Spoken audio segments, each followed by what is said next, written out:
না হায়দার দাদা, এ হতে পারে না। শালা ডরপুক, এমন কিছু হওয়ার আগেই আলীকে আমরা খতম করে দিব। বললে হয়ে গেল? আলীর হাজার হাজার চামচা হাসপাতাল ঘিরে আছে, ওর মধ্যে ওকে মার্ডার করা সম্পূর্ণ অসম্ভব। It is impossible. ইম্পসিবল কে পসিবল বানানোই তো আমার কাজ। এই কদম আলী থাকতে চিন্তা কিসের? কদম আলী, হ্যাঁ, তোমাদের সমস্ত সমস্যার সমাধান এই কদম আলী ছাড়া আর কেউ করতে পারবে না। উনি আপনার কি হন? আমার ছেলে। মা, আপনি কাঁদবেন না, এখন আর ভয়ের কিছু নেই। উনি এখন বিপদমুক্ত। মা, আমার ডিউটি শেষ, আমি এখন আসি, কেমন? শোনো,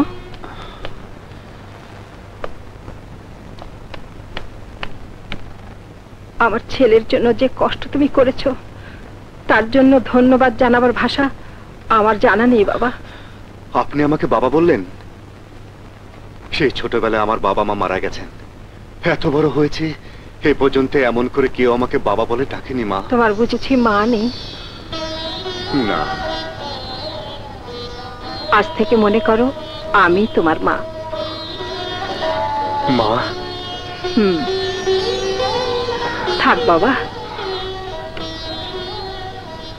আসি মা। এসো।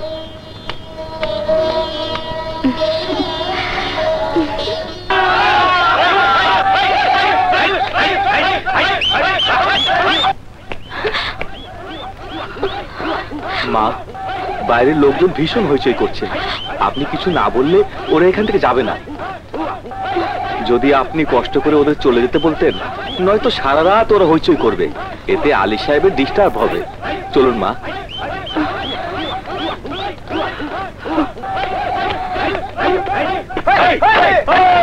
থামুন, থামুন, থামুন আপনারা। আলী এখন সম্পূর্ণ সুস্থ, ওর বিশ্রাম প্রয়োজন। আপনারা এখানে থাকলে ওর ঘুমের অসুবিধে হবে। এখন আপনারা চলে যান। এই তোরা যা, তোরা সবাই যা, এখন যা। যাও যাও যাও, যাও যাও, চলো। হ্যাঁ, চলো চলো।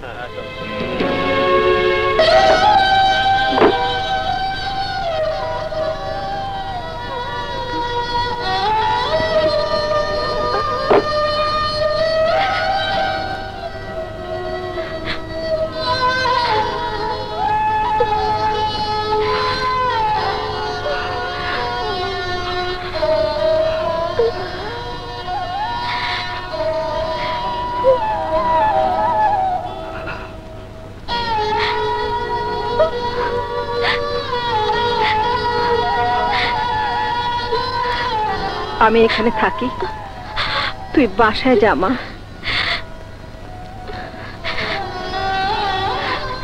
আচ্ছা মা।